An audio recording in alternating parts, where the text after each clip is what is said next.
এটাই তো বিশ্ব চ্যাম্পিয়ন আর্জেন্টিনা, এজন্যই তো সবার সেরা। ব্রাজিল ও পর্তুগাল না পারলেও মিশরকে হারিয়ে ঠিকই কোয়ার্টার ফাইনাল নিশ্চিত করে ফেললো ডিফেন্ডিং চ্যাম্পিয়নরা।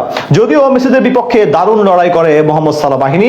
দুই দলের মাঝেই ছিল টান টান উত্তেজনা, আক্রমণ পাল্টা আক্রমণে মেসিদের জাদুতে জয় আসে আর্জেন্টাইনের দখলে।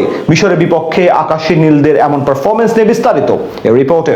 ম্যাচের আগেই অদৃশ্য চাপ ছিল আর্জেন্টিনার মাঝে, সেই রেসটা দেখা গেছে মাঠের মাঝেও। শুরু থেকেই বল পজিশনে এগিয়ে ছিল মিশর। আক্রমণের ধার কিংবা স্কোরের প্রবণতা সব দিক থেকেই আফ্রিকার দেশটি ছিল এগিয়ে। গোলের দিক থেকেও আর্জেন্টিনাকে পেছনে ফেলতে সময় নেয়নি তারা। ম্যাচের মাত্র 15 মিনিটে বাম প্রান্ত দিয়ে বক্সের বাইরে থেকে ক্রস করেন মারওয়ান আত্তিয়া। সেখানে আর্জেন্টিনার ডিফেন্সকে বোকা বানিয়ে ঝাঁপিয়ে পড়ে দারুণ এক হেডে গোল দিয়ে মিশরকে এগিয়ে দেন ইয়াসির ইব্রাহিম। সাথে সাথে উল্লাসে মেতে ওঠে তারা। তবে খানিক পরে সমতায় ফেরার দারুণ সুযোগ পেয়েছিল আর্জেন্টিনা। বক্সের ভিতরে ফাউলের শিকার হন নিকোলাস তাগলিয়াফিকো। সাথে সাথে পেনাল্টির সিদ্ধান্ত দেন রেফারি। সেখান থেকে ফ্রি কিক নিতে যান লিওনেল মেসি, কিন্তু সেটি মিস করেন তিনি। ডান দিকে ঝাঁপিয়ে পড়ে বল আটকে দেন মিশরের গোলকিপার মুস্তফা। বিশ্বকাপের ইতিহাসে এটি মেসির চতুর্থ পেনাল্টি মিস, আর এবার বিশ্বকাপে মোট দুটি। সেখান থেকে নৈতিকভাবে ভেঙে পড়ে আর্জেন্টিনা। যদিও এরপর এক গোল শোধ দিতে মরিয়া হয়ে পড়ে তারা। 27 মিনিটে সুযোগ তৈরি করেছিলেন অ্যালেক্সিস ম্যাকঅ্যালিস্টার। এর 5 মিনিট পরেই ডি বক্সের কয়েক গজ দূর থেকে ফ্রি কিক পায় আর্জেন্টিনা।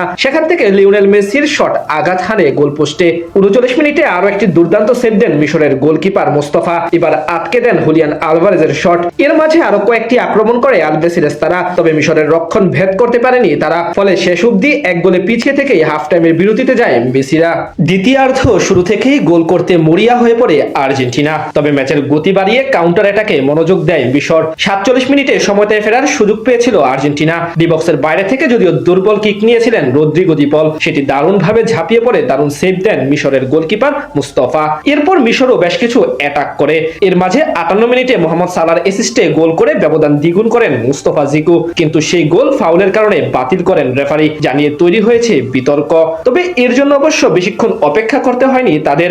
66 মিনিটে হাইশেম হাসানের অ্যাসিস্টে দারুণ এক গোল করে আরো একবার মিশরকে এগিয়ে দেন সেই জিকু। জোড়া গোলে এগিয়ে গিয়ে ম্যাচের নিয়ন্ত্রণ নিয়ে নেয় মিশর। তবে দ্বিতীয় হাইড্রেশন ব্রেকের পরেই যেন সবকিছু তছনছ হয়ে যায়। মিশরের স্বপ্নের সেগুড়ে বালি করে একেবারে দুর্দান্ত কামব্যাক করে আর্জেন্টিনা।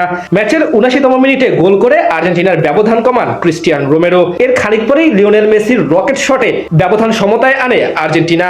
আর একেবারে শেষ মুহূর্তে এনজো ফার্নান্দেজের অসাধারণ গোলে 3-2 ব্যবধানের জয় নিশ্চিত করে ডিফেন্ডিং চ্যাম্পিয়নরা। যদিও এই ম্যাচে রেফারিকে নিয়ে ছিল বেশ কিছু বিতর্ক।